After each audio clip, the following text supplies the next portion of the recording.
Kamala Harris baited Donald Trump for nearly all of the 1 hour and 45 minutes of their first and potentially only debate on Tuesday night. And Trump took every bit of it. The vice president had prepared expensively for their debate and peppered nearly every answer with a comment designed to enrage the former president. She told Trump that world leaders were laughing at him and military leaders were calling him a disgrace. She called Trump weak and wrong. She said Trump was fired by 81 million voters, the number that voted for President Joe Biden in 2020. Clearly, he's having a very difficult time processing that, she said. Trump was often out of control. He loudly and repeatedly insisted that a whole host of falsehoods were true.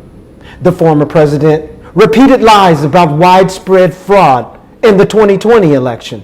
He parroted a conspiracy theory about immigrants eating pets and lied about Democrats supporting abortions after babies are born, which is murder and illegal everywhere.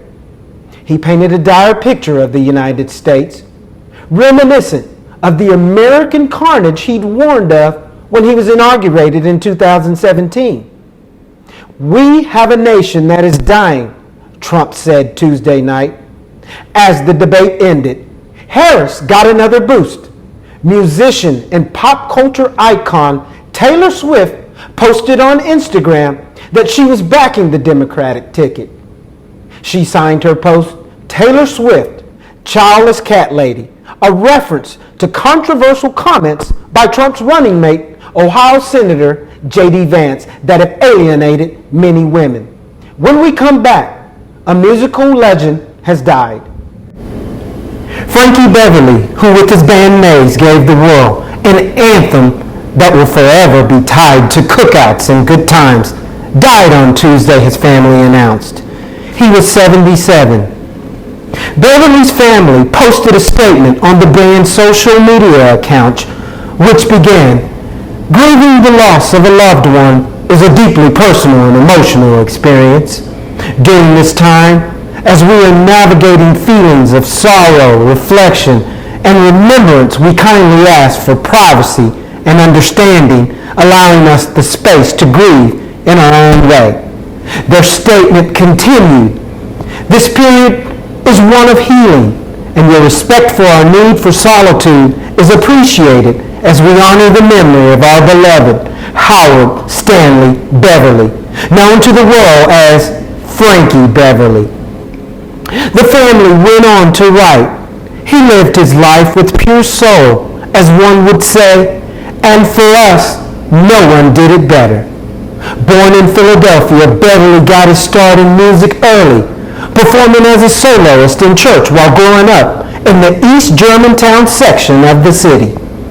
As a teen, he sang with an ensemble called the Silhouettes before forming his own doo-wop group, the Blenders.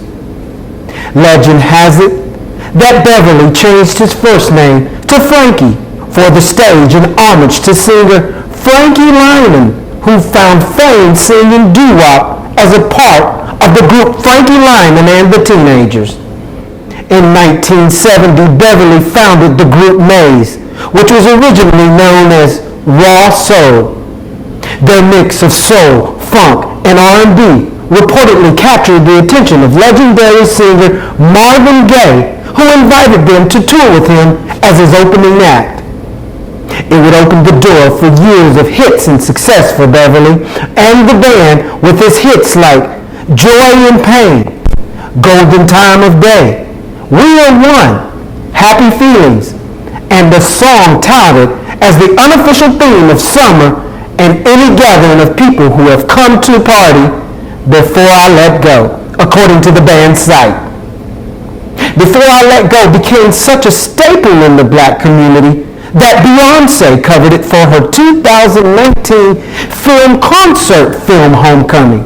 It is also the subject of a 2021 episode of Jenna Wortham and Wesley Morris's New York Times podcast, Still Processing. She kept it quiet until her people called me one day when they played it.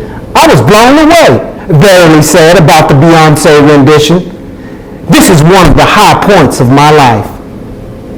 Beverly and Mays continued to tour for decades, and in 2012, Beverly received the Lifetime Achievement Award at the BET Awards. He announced his retirement earlier this year. And when we come back, Quinn Ewers of the Texas Longhorn receives a great honor. Over the last few days, Quinn Ewers has added some hardware to his trophy case. The Texas Longhorns QB was named the SEC Offensive Player of the Week on Monday after leading Texas to an impressive win over Michigan. Just hours later, he was named the Davey O'Brien Grade 8 Week 2 honoree and recognized as a Manning Award Star of the Week.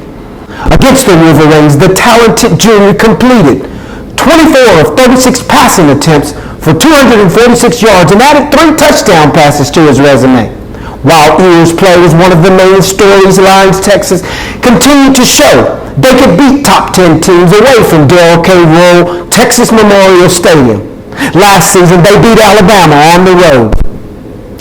Through the first 2 games of the season, Ewers has thrown 6 touchdown passes and recorded 506 passing yards.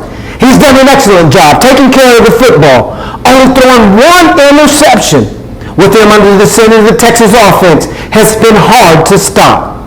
As Ewers prepares to face UTSA has become a popular name in the past 72 hours. On Tuesday, he was named the Maxwell Award Player of the Week.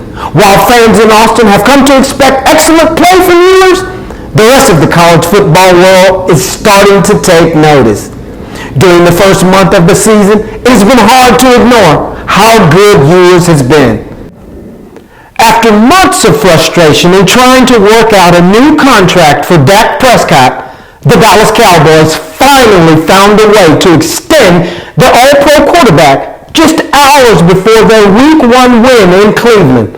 Never one to pass up an opportunity to make headlines, owner Jerry Jones and the organization announced the deal on the first full game day for the NFL on Sunday.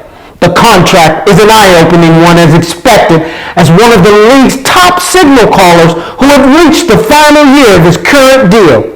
After the ink dries, Prescott will earn $240 million over 4 years, with a whopping $231 million guaranteed, and the extension includes an $80 million signing bonus. With the deal, Prescott becomes the first $60 million player in league history. We'll be right back.